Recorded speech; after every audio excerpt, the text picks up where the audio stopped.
The Faith in the Last Days. Articles by Brother John Thomas.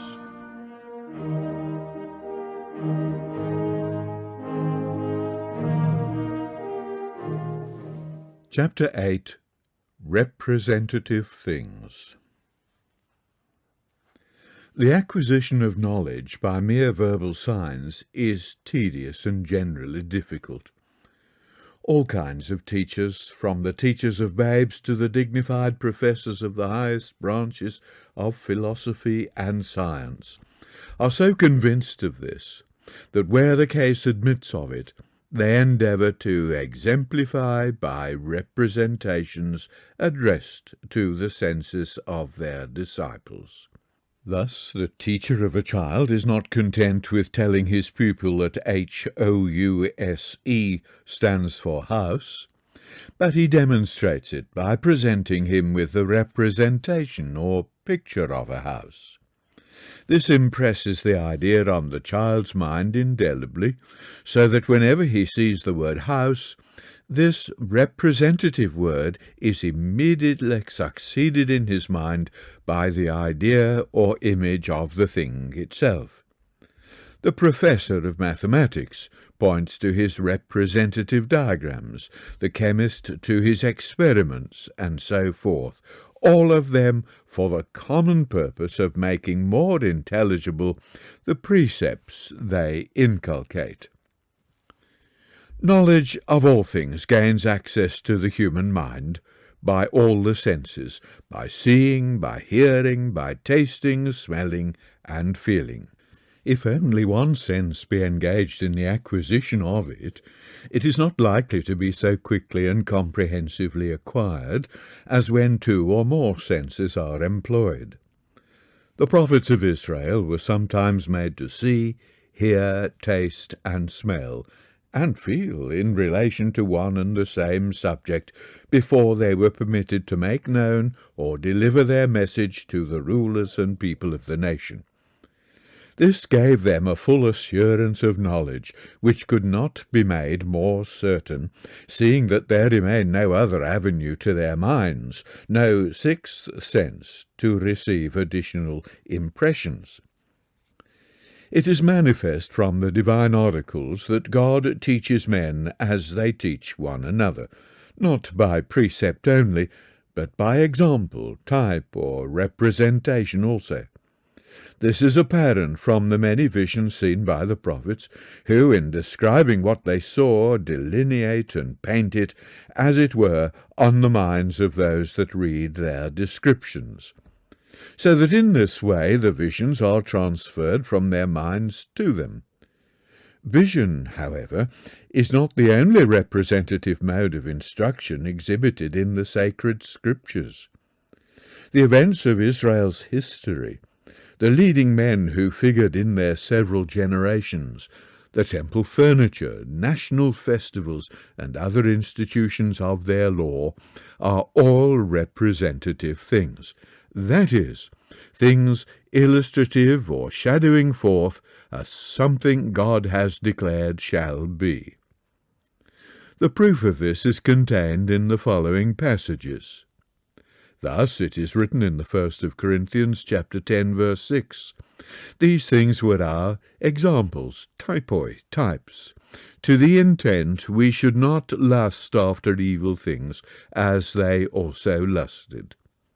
The things here referred to were the overthrowings of the Israelites in the wilderness because of the displeasure of God at the faithlessness and obduracy of their hearts.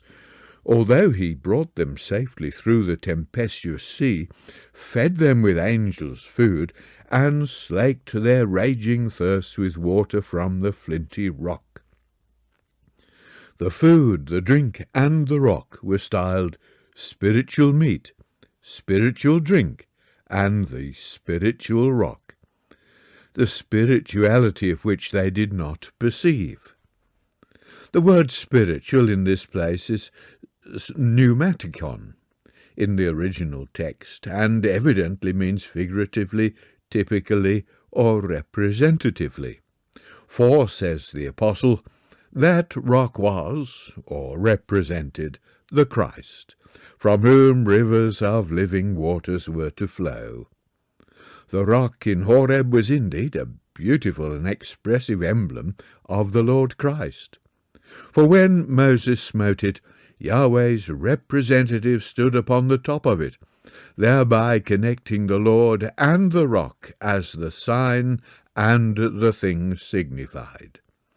From the 7th to the 10th verses of this chapter, the Apostle cites various instances of the perverseness of Israel in the wilderness, notwithstanding the goodness of God to them, and finishes his citations by declaring that all these things happen unto them for ensamples or types, and they are written for our admonition, upon whom the ends of the world, or ages of the law, are come. The dedication from which is that the gospel was preached to the generation of Israel that came out of Egypt, as well as to the generation contemporary with the apostles. But that it did not profit them, because, although baptized unto Moses, they did not continue in the faith, but turned back in their hearts to Egypt. So also the belief of the same gospel would be unprofitable for those who are baptized unto Christ, if they continue not in the faith, but commit sin even as they. But these representative things, or ensamples, do not find their full and complete significancy in the spiritualities pertaining to the believers of the truth as it is in Jesus. They have a meaning which will appear only at the engrafting of Israel again into their own olive tree. The passage of the Red Sea and baptism of the 12 tribes into Moses is an historical event which has an individual and a national signification. Thus, as the national baptism into Moses released Israel after the flesh from their bondage to the Egyptian adversary, so an individual baptism into Christ releases the believers of the same gospel, or Israel after the Spirit, from their moral bondage to the adversary, or sin incarnate in the flesh. But the national baptism into Moses also represents the future national baptism of the 12 tribes into Jesus as the Christ and prophet like unto Moses, whom the Lord their God was to raise up unto them from among their tribes. They have sung the song of Moses, but they have yet to sing the song of Moses and the Lamb on the shores of the Egyptian sea, in celebration of their second exodus from the house of bondage. The man whose name is the branch, even Jesus, and not Moses, will be the king in Yeshurun, who will divide its waters and lead them in triumph to the eastern shore. Then will the nations rejoice with Israel, for the Lord will have avenged the blood of his servants, and have rendered vengeance to his adversaries, and have been merciful to his land and to his people. Deuteronomy 32, verse 43. The testimony which writes these things upon our hearts is found in nearly all the prophets. A quotation or two must therefore suffice in this place. Let the reader consult the 11th and 12th chapters of Isaiah. There he will find that a branch is to grow out of Jesse's roots, who is to judge the poor with righteousness, and to strike terror into the hearts of his adversaries, at a time when the earth shall be full of the knowledge of the Lord, as the waters cover the sea. In that day of glory and intelligence he is to stand as an ensign for Israel and the nations, around which they will all be gathered in one glorious dominion. The introduction of that day of rest is to be characterized by the assembling of the outcasts of Israel, and the gathering together of the dispersed Judah from the four wings of the earth a second time. A return from Egypt is especially referred to in the 11th and 15th verses, in the letter of which it is declared that the Lord, that is the branch, shall utterly destroy the tongue of the Egyptian sea, that is of the Red Sea, and with his mighty wind shall he shake his hand over the river Nile, and shall smite it in the 7 streams, or mouths, and make go over dry shod. This can only refer to the future, for there has been no second gathering of the 10 tribes called Israel, or of the 2 tribes styled Judah, since the first gathering of the latter from the Babylonish captivity. The branch, whose name is the Lord our righteousness, Jeremiah 23, verses 5 and 6, is the ensign and the gatherer, for Yahweh formed him from the womb to be his servant, to bring Jacob's tribes to him again, and to restore the desolations of Israel. Isaiah 49, verse 5, 6, and 8. He is Yahweh's servant, then, to do all these things which are the exact antitype of what Moses effected, and therefore illustrated or represented by the redemption from Egypt. As it is written, there shall be a highway for the remnant of his people, which shall be left from Assyria, like as it was to Israel in the day that they came up out of the land of Egypt. The result of the second national redemption from civil and ecclesiastical bondage among the Gentiles will be the restoration of political harmony and concord among the 12 tribes, their national supremacy over the rest of the world, and their drawing water out of their own country's wells in safety, and therefore termed the wells of salvation, in their song of joyful thanksgiving for the restoration of their land and kingdom by the repairer of the breach, the restorer of the paths to dwell in. Isaiah 58, verse 12. Once more, the national probation in the wilderness of Egypt for 40 years under Moses is also representative of the individual probation of believers subsequently to their baptism into Christ, and of the national probation of the 12 tribes in the wilderness of the people previous to their being brought into the bond of the covenant and into the land of Israel. That the Mosaic probation is representative of spiritual or individual probation appears from the Apostles' reasoning in the 3rd and 4th chapters of Hebrews. The exhortation in the 95th Psalm, which he quotes, he applies to the believers in Jesus and to Israel at large by connecting the 2 classes of the commonwealth together in his reasoning. The testimony in Ezekiel shows its applicability to the 12 tribes hereafter as well as to the children of the promise in the days of Paul. Let the reader consult that prophet in the 20th chapter from the 33rd to the 38th verse inclusive. He will there find that similar things are to be enacted over again, as have already transpired in the days of Moses. Israel is to be brought out from the countries wherein they are scattered with a mighty display of divine power. They are to be brought into a wilderness where, says the Lord, I will plead with you face to face, like as I pleaded with your fathers in the wilderness of the land of Egypt. So will I plead with you. The carcasses of the rebels are to fall there, so that although brought into the wilderness from their present houses of bondage, they shall not enter, saith the Lord, into the land of Israel. In other words, they shall not enter into his rest under Christ when he sits upon the throne of David in the land.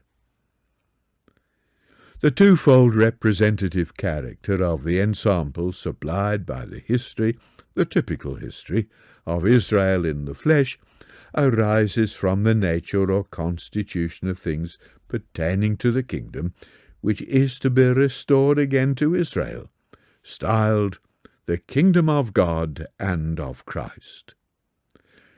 There are two classes belonging to this kingdom, the members of which must necessarily be proved before they can be admitted to its organization.